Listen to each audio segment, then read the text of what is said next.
Allons-y maintenant avec cette belle histoire du Fils prodigue qui correspond à cette expérience que Serge Lagacé a effectivement vécue. Et pour introduire cette histoire, on va lire la séquence des évangiles qui, dans le chapitre 15 de l'évangile de Luc, à partir du verset 18. « Je me lèverai, dit le prodigue, j'irai vers mon Père, et je lui dirai, « Mon Père, j'ai péché contre le ciel et contre toi. Je ne suis plus digne d'être appelé ton fils.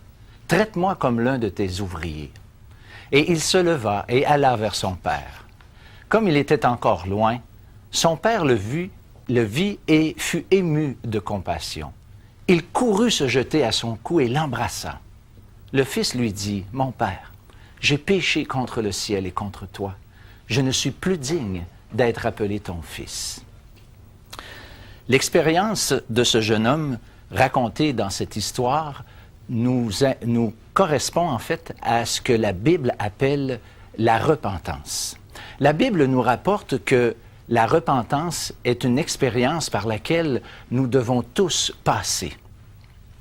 Jean-Baptiste, le Christ, les apôtres l'ont tour à tour prêché. Tenez par exemple cette citation tirée d'un discours de l'apôtre Paul devant les grands philosophes d'Athènes. Voici ce qu'il dit.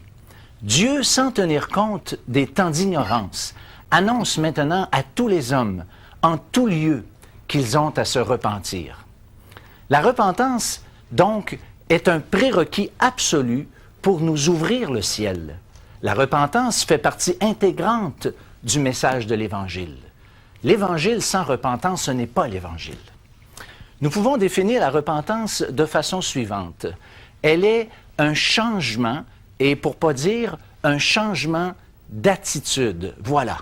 C'est en fait ce qu'a expérimenté le jeune homme de notre histoire, et c'est ce qu'a expérimenté Serge Lagacé dans le témoignage qu'on vient d'entendre.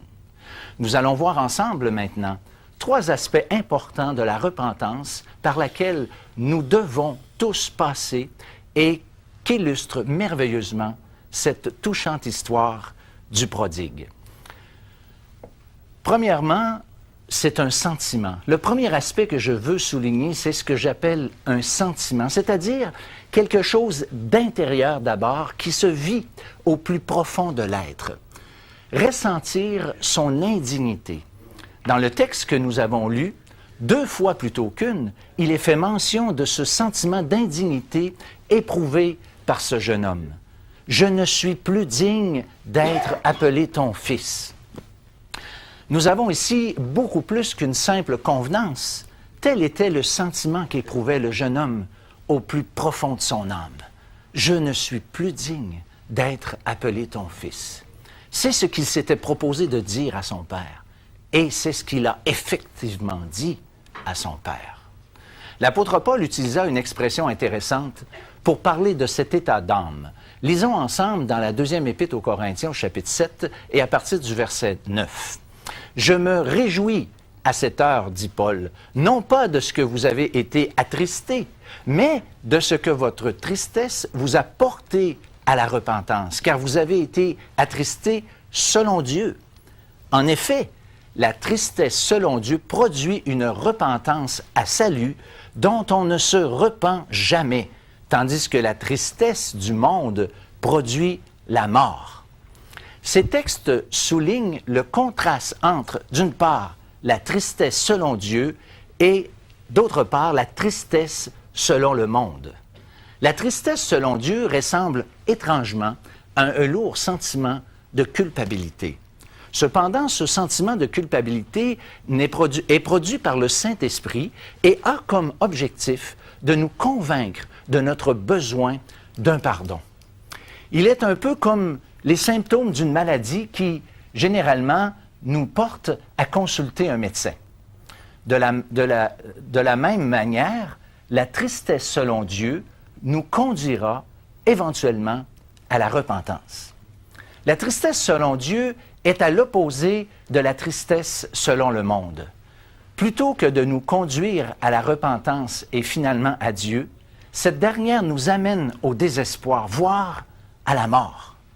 La triste histoire de Judas, bien connue, qui, après avoir vendu le Seigneur, est allé s'enlever la vie, en est certainement un exemple pathétique.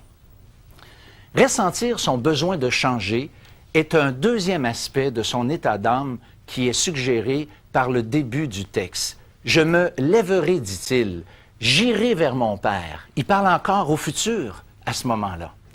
Ce qui doit aussi caractériser la repentance est ce que j'appelle un sérieux désir de changer. C'est le sentiment d'être bien décidé à ce que ça change. Tellement décidé que même l'idée de demander de l'aide, d'avoir à s'humilier, voire même de confesser notre péché, rien de ces choses ne saurait nous freiner dans notre démarche. Tel était le sentiment de ce jeune homme. Ce désir est souvent provoqué par une constatation des dégâts qu'a causé le péché en général, mais, faut-il le dire, d'une façon plus précise, dans notre propre vie, dans notre vie à nous. Un deuxième geste aussi, ou un deuxième aspect, et non moins important que le premier, consiste dans le geste. En rester simplement à un sentiment d'indignité et à un désir de changer sans poser aucun geste équivaut littéralement à manquer le bateau.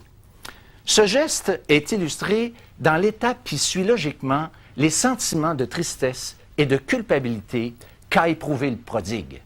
Il est concrétisé et illustré par la démarche que le fils prodigue a entreprise, soit celle de se lever, effectivement, et d'aller vers son Père. C'est cette idée de passer aux actes ou, si vous voulez, des sentiments et un geste extérieur d'un sentiment intérieur plutôt à un geste extérieur. Ce geste du prodigue, de se lever et d'aller, n'est possible que si, en fait, un autre élément est ajouté dans la démarche. Cet autre élément est simplement la foi.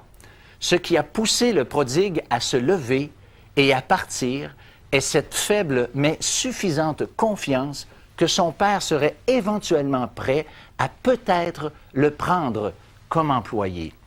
C'est cette lueur d'espoir, peut-être bien faible, mais qui a été suffisante et qui a fait la différence.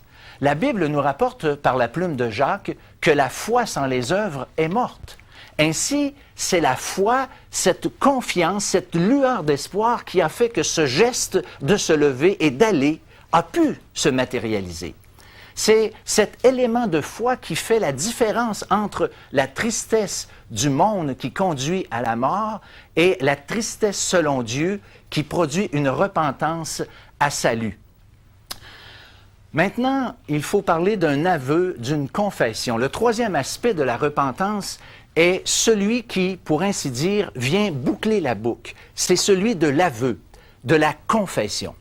Le même discours, ce qui est intéressant, c'est que dans le récit, c'est que le prodigue, il s'est jamais posé de question à savoir ce qu'il devait dire. Et il maintient essentiellement le même discours qu'il s'était proposé de le tenir. Il s'était proposé de dire à son père, « Je ne suis plus digne d'être appelé ton fils. » Et c'est ce qu'il dit effectivement, « Je ne suis plus digne d'être appelé ton fils. » On constate que non seulement il maintient le même discours, mais il le maintient même après avoir constaté l'accueil favorable de son père.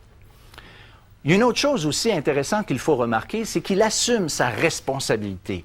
Voilà, le prodigue prend entièrement sur lui sa responsabilité et ne rejette le blâme sur personne d'autre.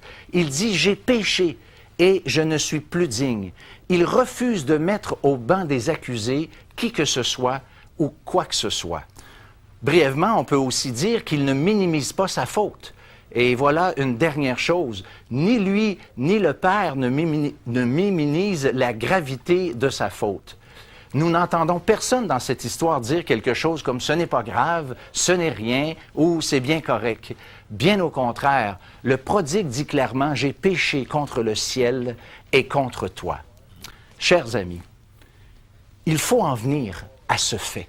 Il faut en venir là pour vraiment comprendre le pourquoi le Christ a donné sa vie pour nos péchés.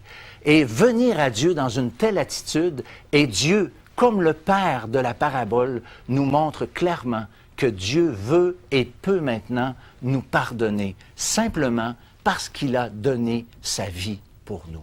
Je vous invite, dans une réflexion personnelle, à le recevoir et à accepter cette grâce merveilleuse qui vous est proposée.